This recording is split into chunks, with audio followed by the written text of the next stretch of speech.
The fluorescent lights buzzed overhead like angry wasps as Serena sat in the hard wooden chair, her hands trembling as she watched the man she had loved for 8 years destroy her life with cold, calculated words.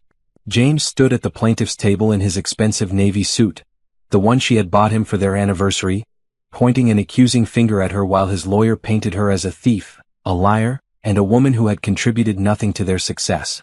Your Honor, my client built this business from the ground up while the defendant sat at home, contributing nothing but complaints and demands for money, James's lawyer said with practiced ease.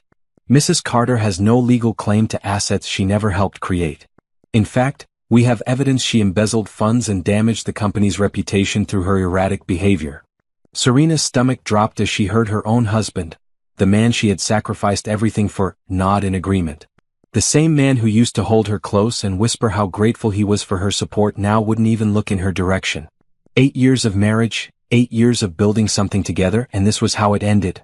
Not with love or even basic respect, but with him trying to steal everything she had given him. The judge's gavel echoed through the courtroom like a death sentence as he called for a brief recess. Serena stumbled out into the hallway, her breath coming in short gasps as the reality of her situation hit her like a freight train. How had she gotten here? How had the fairy tale become such a nightmare? Her mind drifted back to that spring morning 8 years ago when she first met James at the little coffee shop on 5th Street. She had been 26 then, full of hope and ambition, working as a marketing coordinator for a mid-sized firm. She had savings in the bank, a reliable car, and dreams of starting her own business someday. James had been sitting alone at a corner table, frantically typing on an old laptop that looked like it might die at any moment. "Excuse me," he had said, flashing that charming smile that would later become her weakness. "You wouldn't happen to have a phone charger, would you? Mine just died and I'm in the middle of the most important presentation of my life." She had helped him that day as she would help him every day for the next 8 years. She had given him her charger, then her phone number, then her heart. Within months, she was paying for his business cards and logo design. Within a year, she had quit her stable job to work for his company full-time without pay.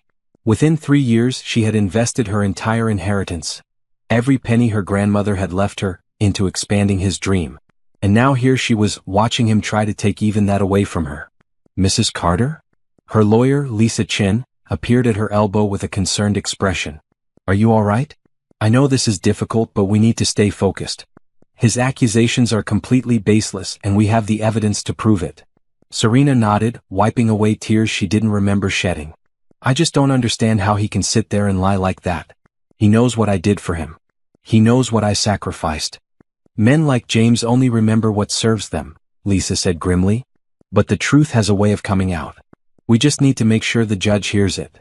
As they walked back into the courtroom, Serena caught sight of James whispering with his lawyer. For just a moment, their eyes met across the room. She saw nothing there, no regret, no shame, no acknowledgement of what they had once meant to each other.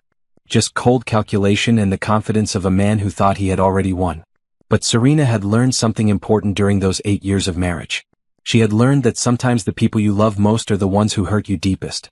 She had learned that kindness could be mistaken for weakness, and generosity could be seen as stupidity.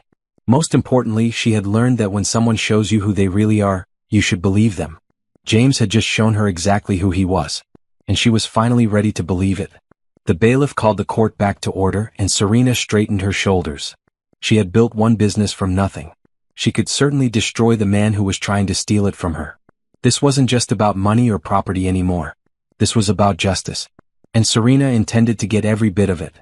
8 years earlier, on a Tuesday morning that would change her life forever, Serena Williams had been running late for work when she decided to grab coffee from the little shop on 5th Street instead of making her usual stop at the chain store near her office. She was 26, successful in her marketing coordinator position, and proud of the life she had built for herself after growing up in a single-parent household where money was always tight. The coffee shop was crowded and she almost missed him entirely. James Carter sat hunched over a battered laptop in the corner, surrounded by crumpled papers and empty sugar packets.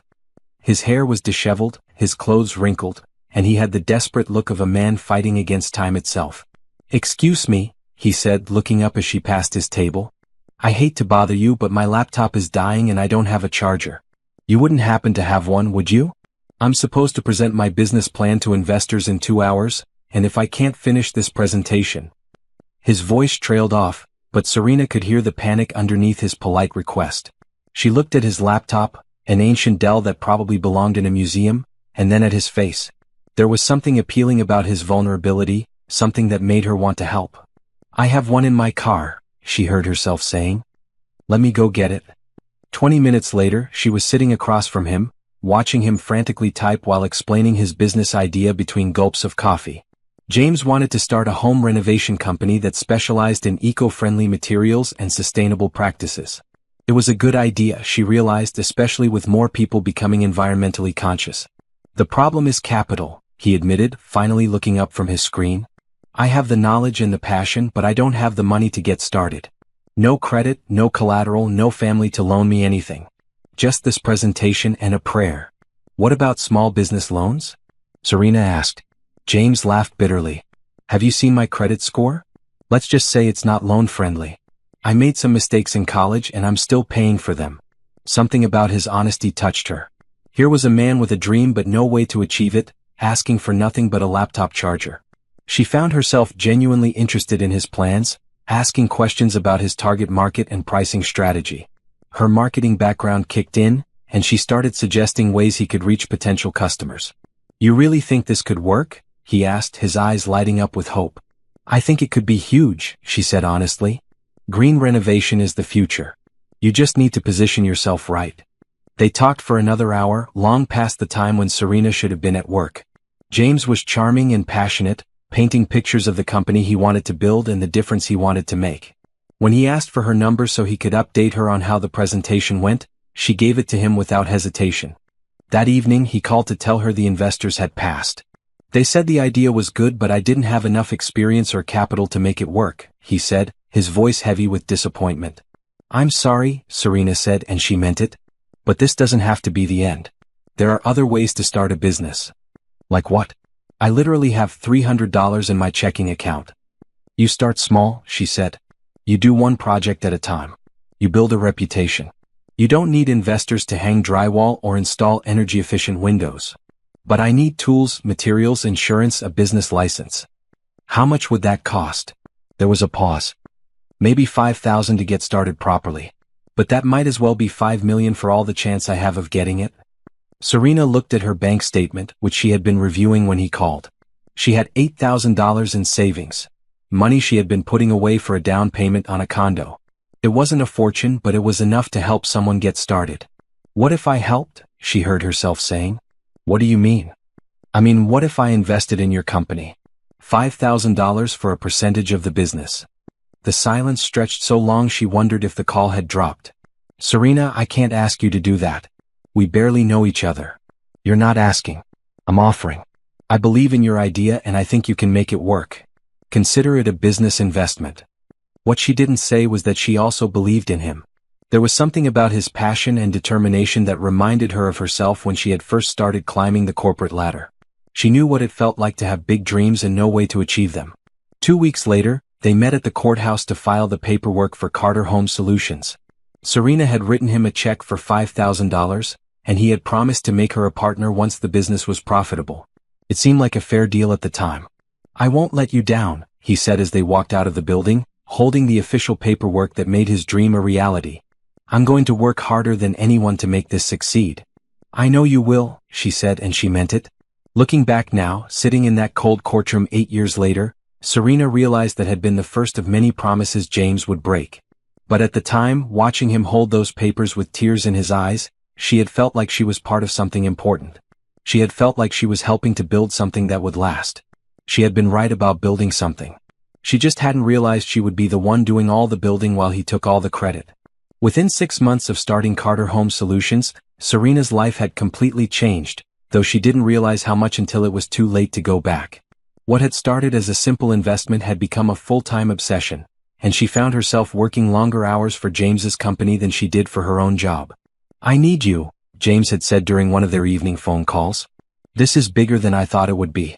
We're getting calls every day, but I can't handle the marketing, the scheduling, the paperwork, and the actual renovation work all by myself. Have you thought about hiring someone?" Serena asked, though she already knew the answer. "With what money? We're barely breaking even as it is. Every dollar we make goes right back into materials and equipment." It was true. Despite steady work, the company was still struggling to build up cash reserves. James was a perfectionist who insisted on using the highest quality materials, which ate into their profit margins. He also had a habit of underestimating job costs, leaving them scrambling to cover expenses. What if I helped more? Serena found herself saying. I could handle the marketing and administrative stuff in the evenings and on weekends. You do that. We're partners, right? Partners help each other. That had been the beginning of the end of her personal life. Every evening after her regular job, Serena would come home to her laptop and spend hours updating the company website, responding to customer emails, scheduling appointments, and managing their social media accounts. Weekends were spent visiting job sites, meeting with potential clients, and handling the bookkeeping that James claimed gave him headaches. Her friends started complaining that they never saw her anymore. Her performance at her day job began to slip as she found herself exhausted and distracted. But every time she thought about pulling back, James would have another crisis that only she could solve. The customer is threatening to leave a bad review because I missed the appointment, he would say. Can you call and smooth things over? You're so much better with people than I am. The supplier is demanding payment up front, but we don't have the cash flow. Can you put it on your credit card? I'll pay you back as soon as we finish the Johnson project. I need someone to pick up the materials while I'm at the Stevens job. Can you take a long lunch and handle it? Each request seemed reasonable by itself. Each favor was temporary, necessary, urgent. But together, they formed a pattern that was slowly consuming her life. Serena was handling customer service, marketing, scheduling, bookkeeping, supply runs, and damage control, while James focused on the actual renovation work and what he called business development, which seemed to involve a lot of expensive lunches and networking events. The breaking point came after 18 months, when Serena's boss called her into his office on a Friday afternoon. Serena, I need to talk to you about your performance lately, Mr. Peterson said, closing the door behind her. You've missed 3 client meetings in the past month, your project reports are consistently late, and yesterday I caught you on a personal call during work hours. I'm sorry, Mr. Peterson. I've been dealing with some personal issues, but I promise it won't happen again. I hope not, because I'd hate to lose you. You're talented, but talent isn't enough if you can't focus on the job. Whatever's going on in your personal life, you need to figure it out before it costs you your career. That weekend, Serena sat James down for a serious conversation. We need to talk about the company, she said. I can't keep doing this. It's affecting my real job. What do you mean? I mean, I'm spending more time working for Carter Home Solutions than I am for the company that actually pays me. My boss just gave me a warning. If this continues, I'm going to get fired. James looked genuinely concerned. I had no idea it was that bad. Maybe we need to hire someone to help with the administrative stuff. We've talked about this before. We don't have the money to hire anyone. Then what do you suggest? Serena took a deep breath. I think I should quit my job and work for the company full-time. What? Serena, that's crazy. You have a good job with benefits and security. A job that I'm about to lose anyway because I'm spending all my time working for free for your company. Our company, he corrected. And it's not forever. Once we get more established, we can afford to pay you a proper salary. How long do you think that will take? James was quiet for a moment. Maybe 6 months? A year at most. We're so close to turning the corner. I can feel it. Against every instinct of self-preservation she had, Serena agreed. She gave her notice at the marketing firm, cashed out her small 401k to cover her personal expenses, and began working full-time for Carter Home Solutions without pay. The next 2 years were a blur of 16-hour days, skipped meals, and sleepless nights. Serena handled everything that didn't involve actually swinging a hammer or installing fixtures. She created marketing campaigns, managed customer relationships, handled all the paperwork, did the bookkeeping, managed their suppliers, and even helped with project planning and design. James, meanwhile, seemed to work less than ever. He would show up to job sites when he felt like it, spend hours at the supply store chatting with other contractors, and frequently disappeared for business lunches that lasted the entire afternoon. When Serena questioned him about it, he would get defensive. I'm building relationships, he would say. This business is all about networking and reputation. Someone has to be the face of the company. And someone has to actually run the company, Serena would reply, but James never seemed to hear that part. The worst part wasn't the long hours or the lack of pay. The worst part was watching James take credit for her work. At networking events, he would talk about his marketing strategies and his customer service philosophy. When clients complimented the company's professionalism and organization, He would smile and accept the praise without mentioning that Serena was responsible for both. But she told herself it was temporary. She told herself they were building something together, and eventually her contributions would be recognized and rewarded. She told herself that love meant sacrifice, and that supporting your partner's dreams was what good wives did. She had no idea that while she was sacrificing everything to build his company, James was already planning how to cut her out of it entirely. The phone call came on a rainy Thursday morning in October, 3 years after Serena had quit her job to work full-time for Carter Home Solutions. She was in the middle of reconciling their quarterly tax paperwork when her aunt's voice crackled through the speaker, heavy with grief and exhaustion. "Serena, honey, I have some sad news. Your grandmother passed away peacefully in her sleep last night." The pen fell from Serena's hand as the world seemed to tilt sideways. Grandma Rose had been the strongest person she knew, the woman who had raised her mother as a single parent and who had always been Serena's biggest supporter. Even at 87, she had seemed invincible. "I'm so sorry, baby," her aunt continued. "I know how close you two were. The funeral is scheduled for Saturday at Mount Olive Baptist Church." Serena barely remembered the rest of the conversation. She sat in the office she had set up in their spare bedroom, surrounded by invoices and spreadsheets, crying for the woman who had taught her that hard work and determination could overcome any obstacle. Grandma Rose had worked as a seamstress for 40 years, saving every penny she could to make sure her family had opportunities she never did. James found her there an hour later, still crying over the scattered paperwork. "Hey, what's wrong?" he asked, sitting down beside her. "My grandmother died," Serena managed between sobs. "She was the only family I had left who really understood me." "I'm so sorry, baby," James said, pulling her into his arms. "I know how much she meant to you." For the next few days, James was the supportive husband she remembered falling in love with. He handled client calls, rescheduled appointments, and took care of all the urgent business matters while she made funeral arrangements and grieved. At the service, he held her hand and spoke beautifully about Grandma Rose's strength and kindness, making Serena remember why she had fallen in love with him in the first place. 2 weeks later, Serena met with her grandmother's lawyer to settle the estate. She had expected maybe a few $1,000s and some family heirlooms. What she got was a shock that left her speechless. "Your grandmother was quite specific about her wishes," the lawyer said, sliding a document across his desk. "She left you her house, her car, and her savings. The total value is approximately $150,000. Serena stared at the number on the page, unable to process what she was seeing. "That's impossible. She lived in a tiny house and drove a car that was 20 years old. The house may be small, but it's in a desirable neighborhood and it's been paid off for 30 years. As for her savings, your grandmother was very frugal and invested wisely.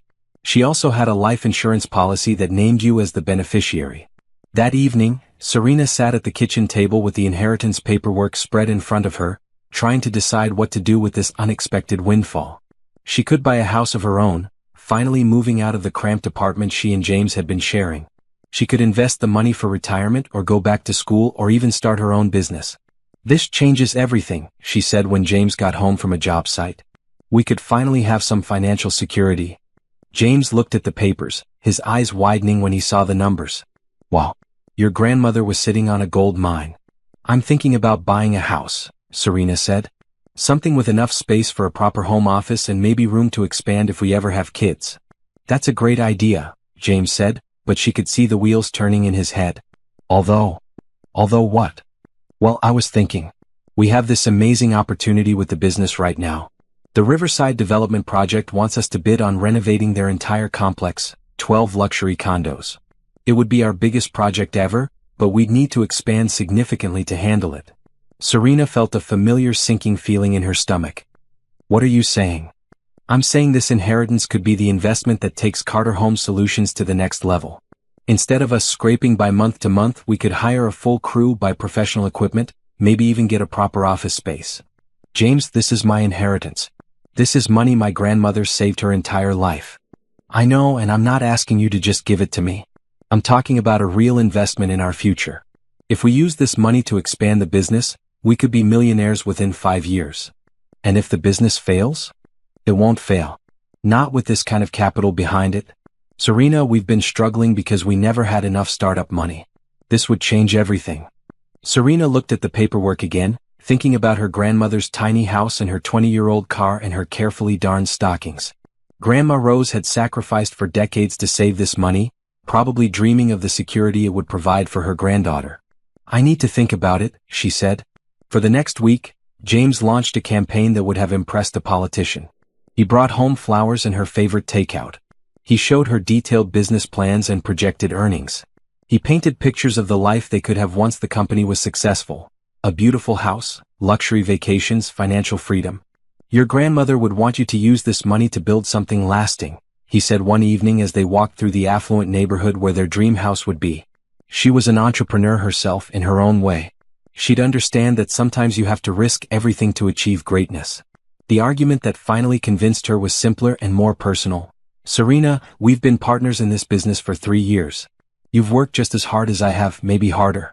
This investment would make you a real partner, not just someone helping out. We could make it official, put your name on everything, give you equal ownership. You'd finally get the recognition you deserve." That was what she had been wanting to hear for 3 years. Not just to be James's helper or supporter, but to be his true partner in building something meaningful. "Okay," she said finally. "But I want legal paperwork. I want to be listed as co-owner of the business. I want my name on the bank accounts and the business license." "Of course," James said, kissing her forehead. "We'll get everything set up properly. This is going to be amazing, Serena. We're going to build an empire together."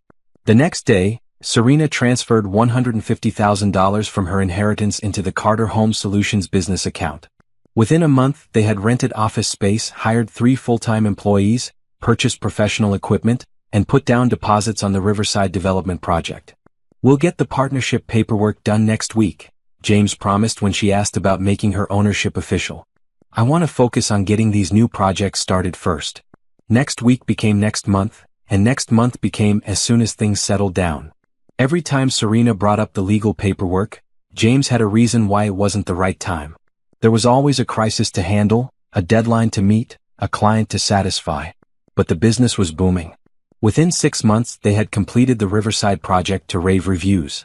Within a year, they were booking projects 3 months in advance. Carter Home Solutions had become one of the most successful renovation companies in the city, with annual revenues approaching $2 million. And Serena was still technically just an employee, working without pay, waiting for James to keep his promise about making her a partner.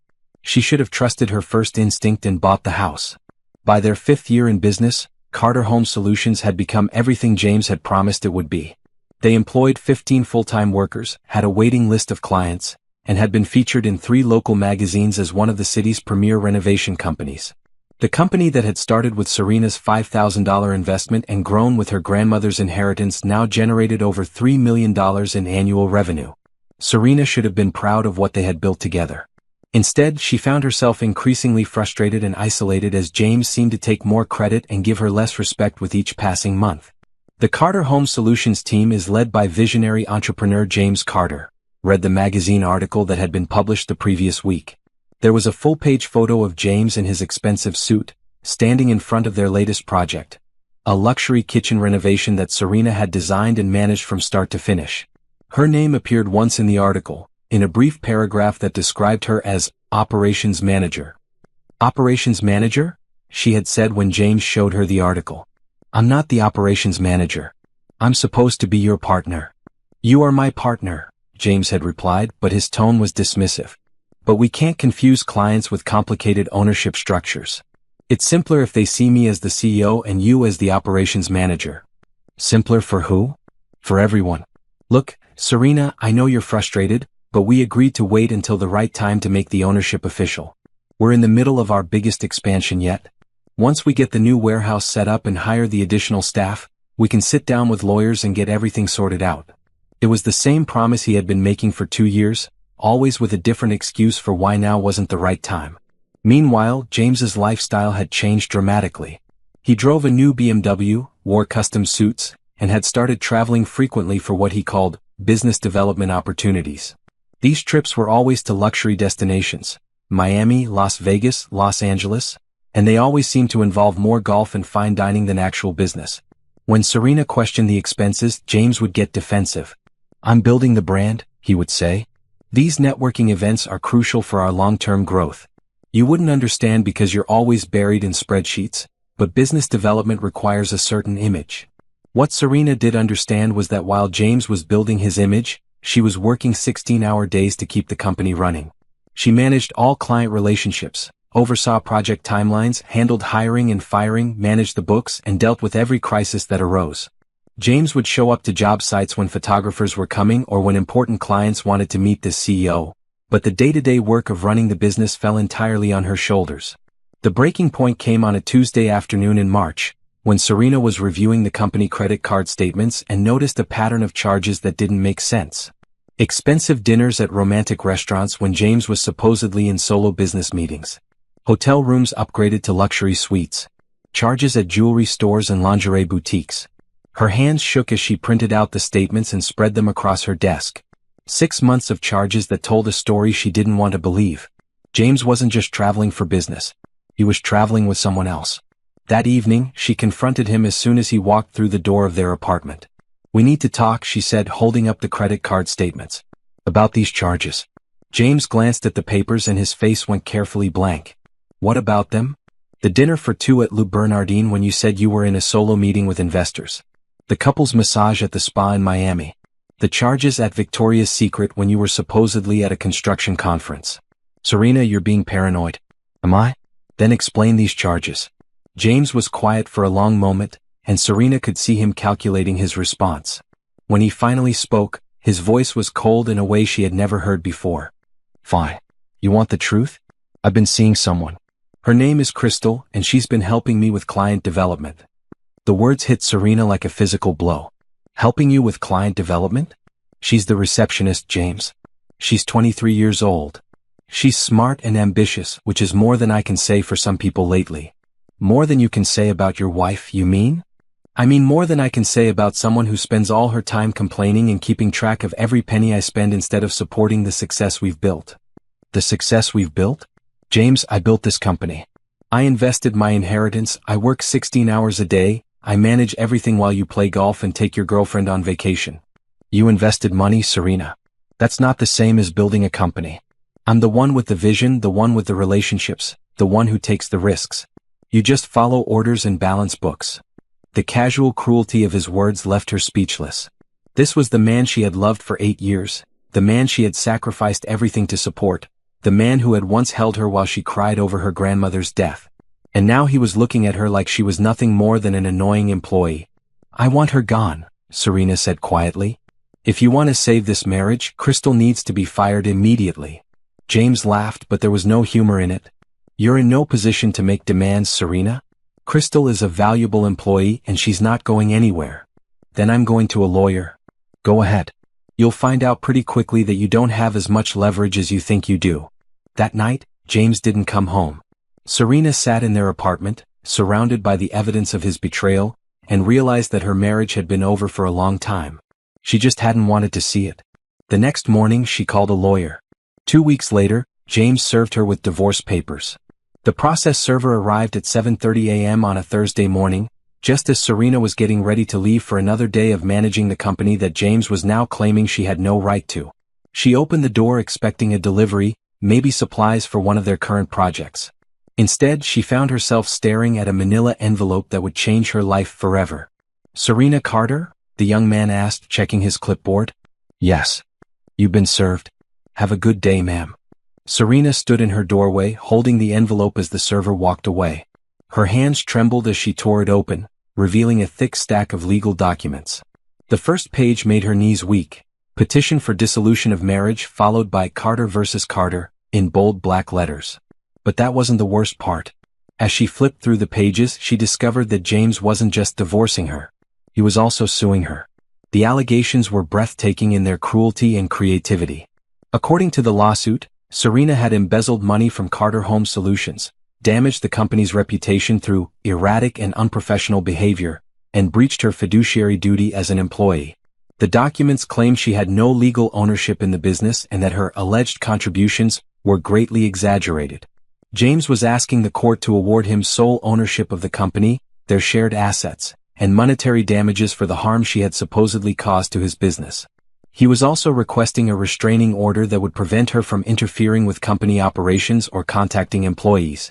Serena sank onto her couch, reading the same paragraphs over and over, unable to believe what she was seeing. The man she had loved and supported for 8 years was not only stealing her life's work but actively trying to destroy her reputation in the process. Her phone buzzed with a text message from James. "I tried to do this the easy way. You should have taken the hint and walked away quietly. Now everyone will know what you really are." Serena stared at the message until her vision blurred with tears. Then she threw her phone across the room and screamed until her throat was raw. An hour later, she was sitting in the office of Lisa Chen, the attorney she had consulted about the divorce. Lisa was a small woman in her 40s with sharp eyes and an even sharper reputation for handling complex business disputes. "This is quite a collection of allegations," Lisa said, spreading the lawsuit documents across her desk.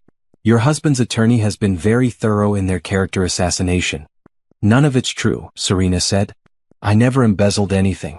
I never damaged the company's reputation. I built that company from nothing." "I believe you," Lisa said. "But believing you and proving it in court are two different things. Tell me about your role in the business from the beginning." For the next 2 hours, Serena laid out the entire history of Carter Home Solutions. She explained her initial investment, her decision to quit her job, her grandmother's inheritance, and all the unpaid work she had done over the years. She showed Lisa emails, bank records, and business documents that proved her integral role in the company's success. "Do you have any documentation showing your ownership stake in the business?" Lisa asked. "James always said we would make it official later. He kept promising to have lawyers draw up partnership papers, but there was always some excuse for why it wasn't the right time." Lisa nodded grimly. "That's a common tactic.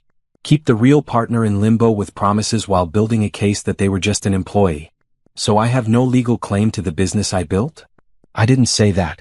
Your financial contributions alone give you a strong claim, especially the inheritance money. And the fact that you worked without pay for years while contributing to the company's growth creates what we call a partnership by conduct situation." "What does that mean?" "It means that even without formal paperwork, your actions and James's actions created a business partnership. The challenge is proving it, especially when he's claiming you were just an employee." Lisa pulled out a legal pad and started making notes. "We're going to need to gather extensive documentation. Bank records, email communications, witness statements from employees and clients, business registration documents, tax filings, everything that shows your role in building and running this company." "What about his affair? Doesn't that matter?" "It matters for the divorce but probably not for the business dispute unless we can show he used company funds for personal expenses related to the affair." "Did he?" Serena thought about the credit card statements she had discovered. "Yes. He used the company card for expensive dinners, hotel rooms, gifts, all for his girlfriend. That could be very useful. Misusing company funds for personal expenses is a breach of fiduciary duty. If we can document a pattern of that behavior, it strengthens your case significantly." As they talked, Serena began to understand the scope of what she was facing. This wasn't just a divorce or even a simple business dispute. James had been planning this attack for months, possibly years, carefully positioning himself to take everything while leaving her with nothing. "There's something else you should know," Lisa said as their meeting was winding down. "I've dealt with James's attorney before. Richard Blackwood is known for taking cases where he thinks he can destroy the opposing party completely. He doesn't just win, he annihilates." "What are you saying?" "I'm saying your husband didn't just decide to divorce you. He declared war on you. And he hired the most ruthless attorney in the city to make sure you don't survive it." Serena felt a chill run down her spine. "So what do we do?" Lisa smiled, and for the first time since receiving those papers, Serena felt a spark of hope. "We fight back harder than they expect. We gather evidence they don't know we have. And we remind them that sometimes the person who looks weakest is actually the most dangerous." "You think we can win?"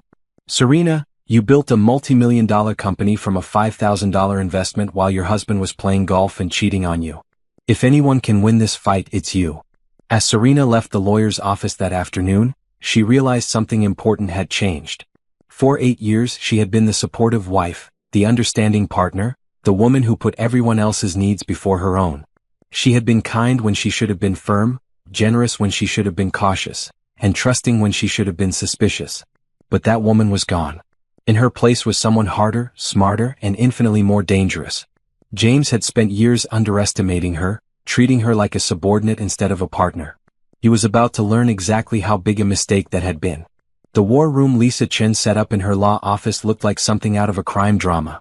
The conference table was covered with bankers' boxes full of documents, The walls were lined with timeline charts and financial spreadsheets, and a whiteboard in the corner was covered with names, dates, and connections drawn in different colored markers. Business litigation is like putting together a jigsaw puzzle while your opponent is trying to hide half the pieces, Lisa explained as she and Serena worked through their third box of bank records. But your husband made a crucial mistake. He assumed you were just along for the ride all these years. He didn't realize you were documenting everything. Serena had always been organized by nature, but running Carter Home Solutions had turned her into a documentation machine. She had copies of every email, every contract, every invoice, and every bank statement from the past 8 years. What had started as simple good business practices had become the foundation of her legal defense. "Look at this," she said, pulling out a folder thick with correspondence. "These are emails between James and our biggest client, Morrison Development. Every single one goes through me. He would get the initial contact, then forward everything to me to handle. I negotiated the contracts, managed the timeline, solved all the problems." Lisa reviewed the emails, highlighting key passages. "This is gold. Morrison clearly considered you the point person for their projects. And look at this one from their CEO. Serena, James is lucky to have you running things.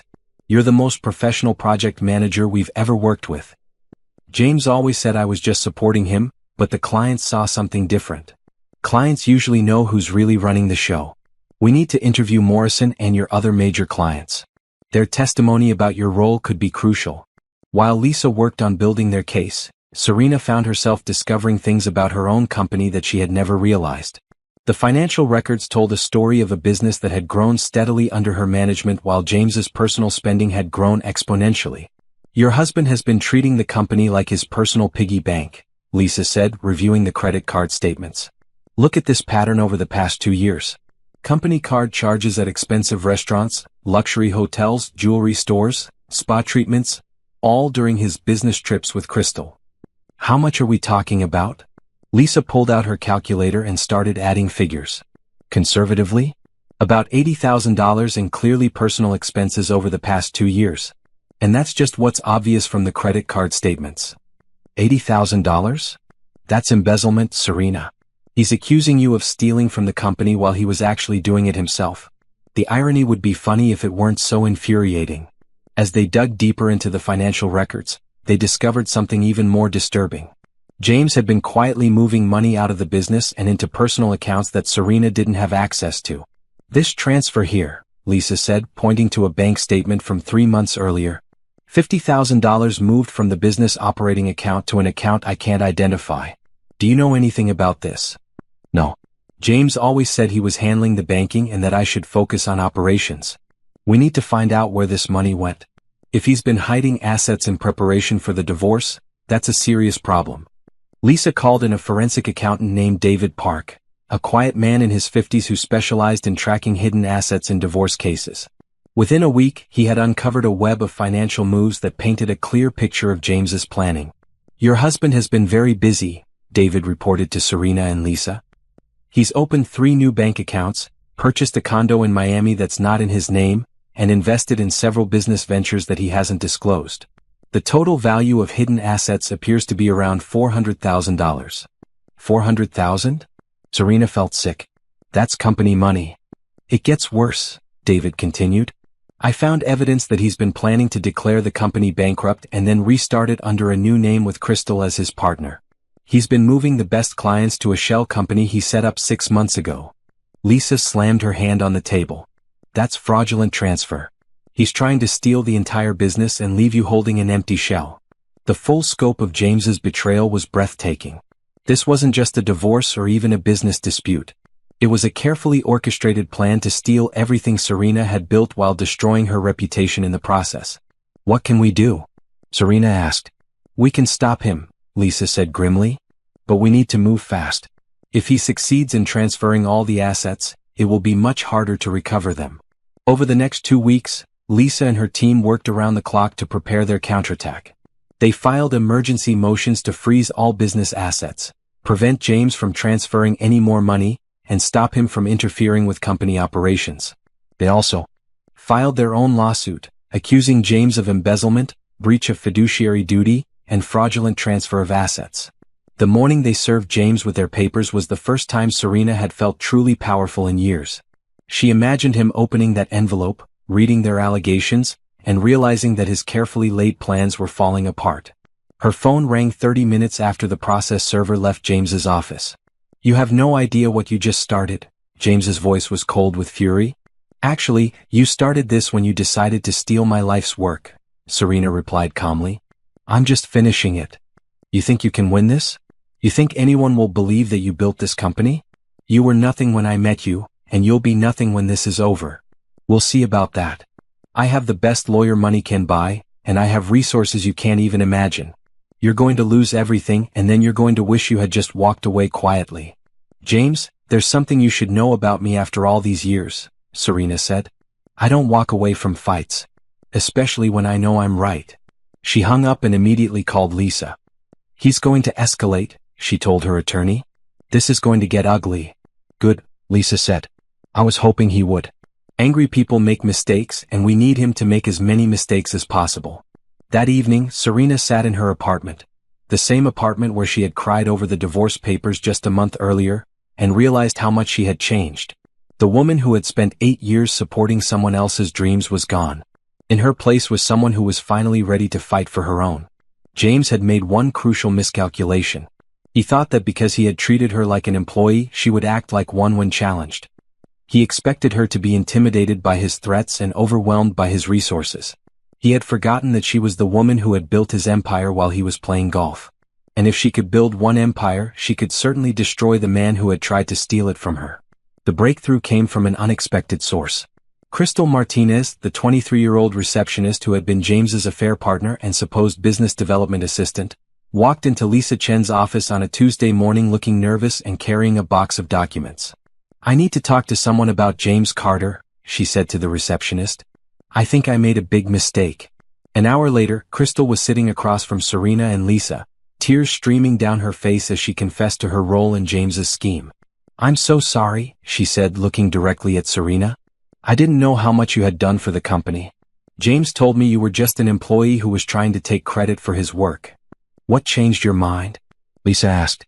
"I found out he's been lying to me too," Crystal said, pulling documents from her box. "He promised he was going to marry me after the divorce, that we would run the new company together as equal partners. But yesterday I found these."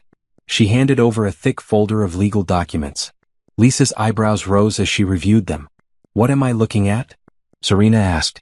"Incorporation papers for a new company called Premier Home Solutions," Lisa said. "James is listed as sole owner." "Crystal, where did you get these?" "They were in his desk drawer at the office. Along with these bank statements for accounts I didn't know existed." The bank statements painted a clear picture of James's financial planning. Over the past 6 months, he had been systematically moving money from Carter Home Solutions into accounts controlled only by him. The total amount was staggering, over $600,000. "There's more," Crystal continued. "James has been telling clients that the company is changing ownership and that they should sign new contracts with Premier Home Solutions. He said you were leaving the business, Serena, and that it would be better to work with the new company." "How many clients has he moved over?" Lisa asked. "At least 12 major accounts, including Morrison Development. He told them you were having personal problems and that it would be better to work directly with him." Serena felt sick. Morrison Development alone represented over $500,000 in annual revenue. If James had successfully moved them and 11 other major clients to his new company, he would have effectively stolen the entire business.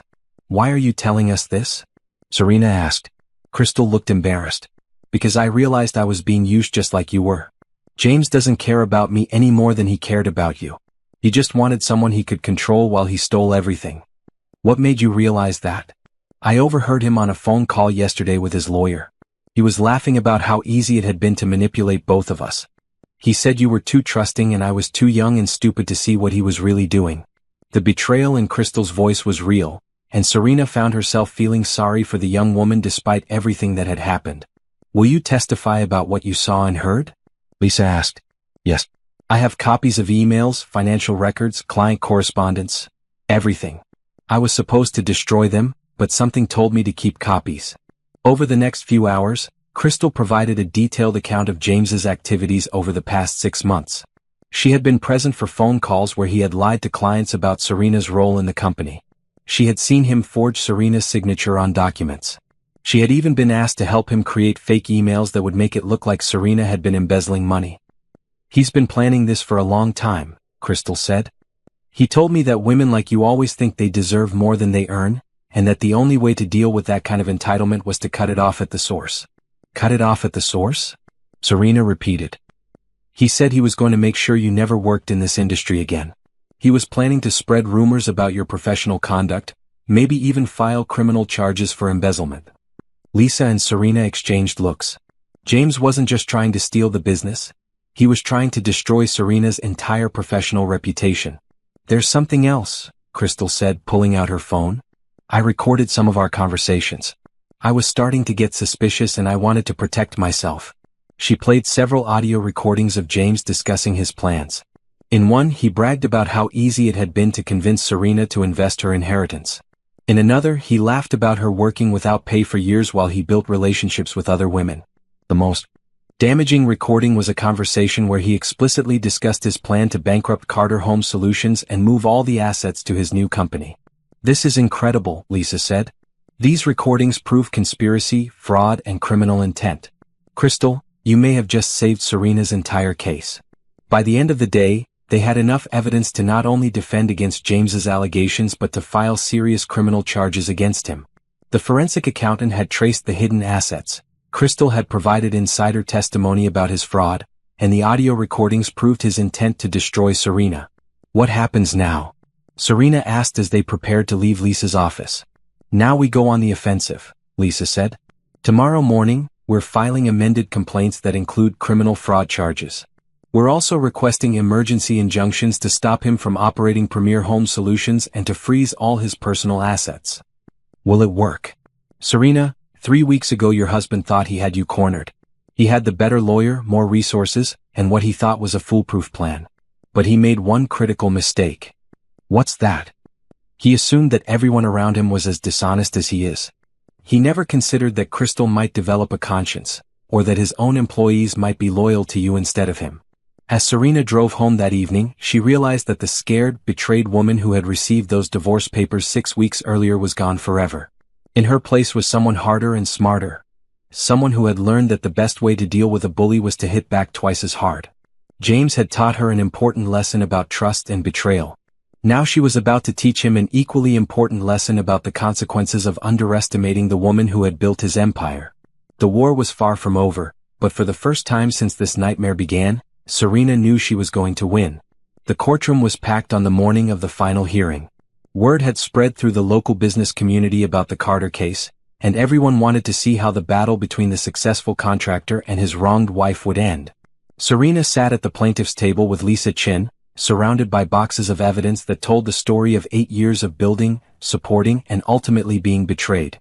Across the aisle, James sat with his expensive attorney Richard Blackwood, looking confident despite everything that had been revealed over the past month. He wore his best suit and his most charming smile, clearly believing he could still convince the judge that this was all a misunderstanding.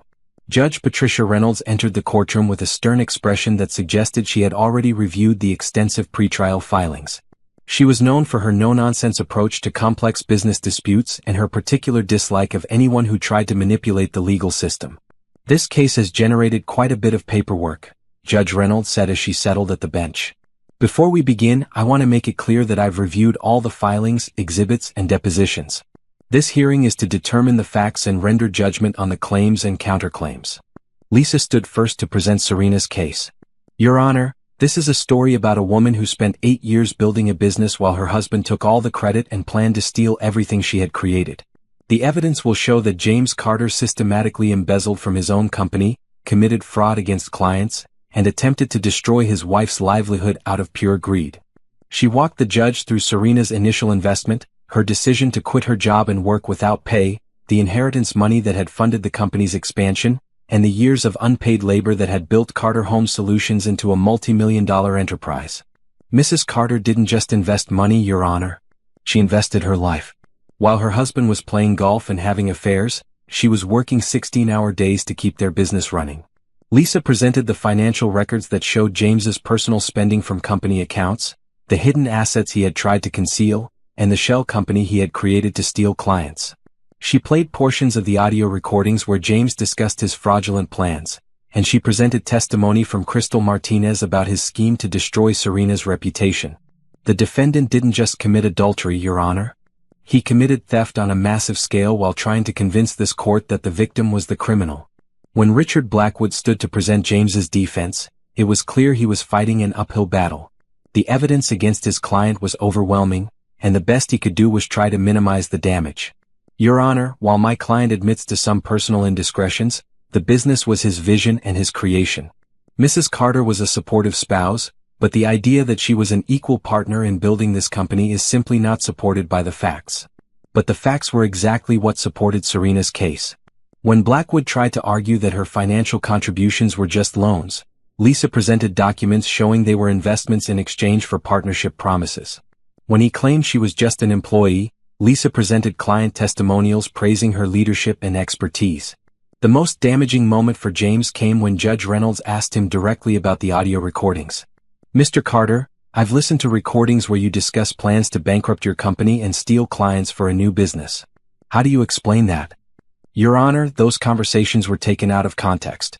I was just exploring options for the future of the business. Options that included defrauding your wife and stealing company assets? James's confident demeanor began to crack. I was protecting the business from someone who was trying to destroy it. By destroying it yourself? The judge's tone made it clear she wasn't buying James's explanations. The hearing lasted 3 days with testimony from employees, clients, suppliers, and business partners. Every witness painted the same picture. Serena was the driving force behind Carter Home Solutions' success, while James was increasingly absent and irresponsible. Morrison Development CEO testified that he had always considered Serena his primary contact and that James's attempt to move their contract to a new company had seemed suspicious and unprofessional. 3 former employees testified that Serena had been their real boss, handling everything from hiring to training to performance reviews, while James rarely appeared at the office except for photos and client meetings. Even the company's accountant admitted that Serena had been the one managing the books and that James had often asked him to hide certain transactions from her. By the end of the 3rd day, James's case had completely collapsed. The evidence of his fraud was overwhelming, and his attempts to paint Serena as an opportunistic employee had been thoroughly debunked. This court will recess for deliberation, Judge Reynolds announced. I'll render my decision tomorrow morning at 9 a.m. That night, Serena couldn't sleep. After months of fighting, everything came down to one judge's decision. Lisa had assured her that the case was strong, but Serena had learned not to count on anything until it was final. The next morning, the courtroom was even more crowded than before. Judge Reynolds entered with a thick folder of notes and a serious expression. I've rarely seen a case with such clear evidence of systematic fraud and betrayal, she began. The defendant's actions show a pattern of deception that goes far beyond marital infidelity into criminal behavior. She looked directly at James. Mr. Carter, you have not only betrayed your wife's trust, but you have committed fraud against your own business, your clients, and this court. Your attempts to portray yourself as the victim while systematically stealing from the company your wife built is one of the most egregious examples of bad faith I've encountered. Serena felt her heart racing as the judge continued. In the matter of business ownership, I find that Mrs. Carter's financial investments, unpaid labor, and operational control establish her as a full partner in Carter Home Solutions, regardless of the formal paperwork. Her contributions were substantial and essential to the company's success. The judge awarded Serena 75% ownership of Carter Home Solutions, the family home, and $200,000 in damages for emotional distress and lost wages. Furthermore, I am referring this case to the district attorney for criminal prosecution. The evidence of embezzlement, fraud, and tax evasion is overwhelming. As the gavel fell, Serena felt 8 years of pain and anger finally lift from her shoulders. She had won more than a legal case, she had won her life back.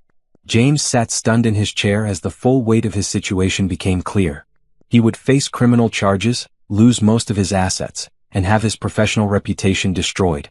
As they left the courthouse, Lisa put her hand on Serena's shoulder. How does it feel to finally get justice? Serena looked back at the building where her new life had officially begun. It feels like I can finally breathe again. 6 months after the court decision, Serena stood in the lobby of her newly renovated office building, watching workers install a sign that read, Williams Home Solutions, in elegant gold letters. She had legally returned to her maiden name and rebranded the company to reflect its new direction. The old Carter Home Solutions was dead, and in its place was something better. Something that was truly hers. The business had not only survived James's attempts to destroy it but had thrived under her complete control. The clients James had tried to steal had returned after learning the truth about his fraud, and word of Serena's integrity and professionalism had brought in new customers faster than she could handle them. "The sign looks perfect," said Marcus Williams, the man who had become the unexpected bright spot in her new life. Dr. Marcus Williams had been her grandmother's physician in her final years, and they had reconnected when he testified as a character witness during the legal proceedings. He was nothing like James, quiet where James had been loud, honest where James had been deceptive, supportive where James had been selfish. "My grandmother would have loved this," Serena said, admiring the gleaming sign. "She always said that sometimes you have to lose everything to find out what you're really capable of." Marcus smiled and squeezed her hand. "She'd be proud of what you've built." And Serena had built something impressive.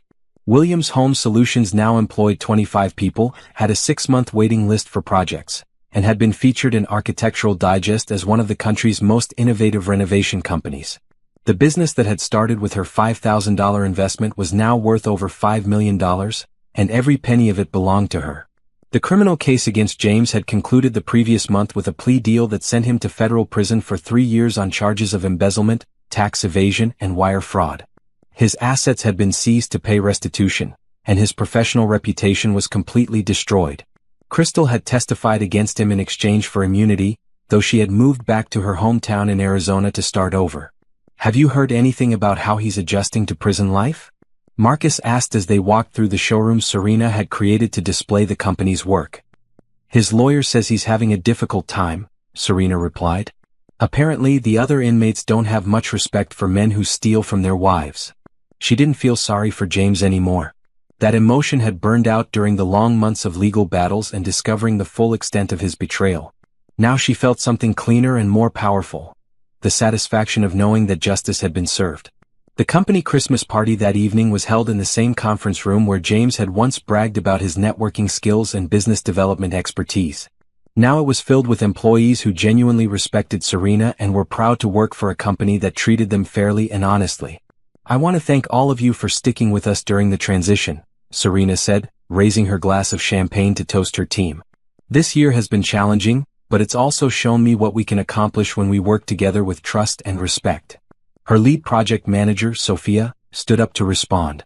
"Serena, I think I speak for everyone when I say that this company feels completely different now. We're not just employees anymore, we're part of something we can be proud of." The applause was genuine and warm. Nothing like the forced enthusiasm of the old company parties where everyone had to pretend James's obvious affairs and questionable business practices were acceptable. Later that evening, Serena and Marcus sat on the balcony of her new penthouse apartment, looking out over the city lights. She had bought the place with her settlement money, choosing the top floor of a building she had always admired. It was everything the cramped apartment she had shared with James wasn't: spacious, elegant, and completely hers. "Do you ever regret fighting so hard for the business?" Marcus asked. "You could have walked away and started fresh somewhere else." "Never," Serena said without hesitation. "That company represents 8 years of my life, my grandmother's legacy, and my professional reputation. James thought he could steal all of that and leave me with nothing. He was wrong." "What about us?" Marcus asked quietly. "Do you ever worry that you're not ready for another relationship after everything that happened?" Serena turned to look at him, this kind and patient man who had supported her through the darkest period of her life without asking for anything in return. "Marcus, James taught me the difference between someone who loves you and someone who uses you. You've been nothing but honest and supportive, even when I was too angry and hurt to be good company. You were dealing with a trauma that would have broken most people. But I didn't break. And part of the reason I didn't break is because you were there to remind me that not all men are like James." Marcus smiled and pulled her closer. "So what's next for the empire building, Ms. Williams?" "First, I'm going to expand into commercial renovation. I've already got 3 major contracts lined up for next year. Then I'm thinking about writing a book about business partnerships and what to watch out for. A cautionary tale about trusting the wrong person? More like a guide for recognizing your own worth and not letting anyone convince you to settle for less." As they sat together in comfortable silence, Serena reflected on how much her life had changed in just 1 year. 12 months ago, she had been a woman who worked without pay for a man who didn't respect her, who had invested her inheritance in someone else's dream, who had been too afraid to demand what she deserved. Now she was the owner of a multi-million-dollar company, living in her dream apartment, and in love with a man who valued her intelligence and independence.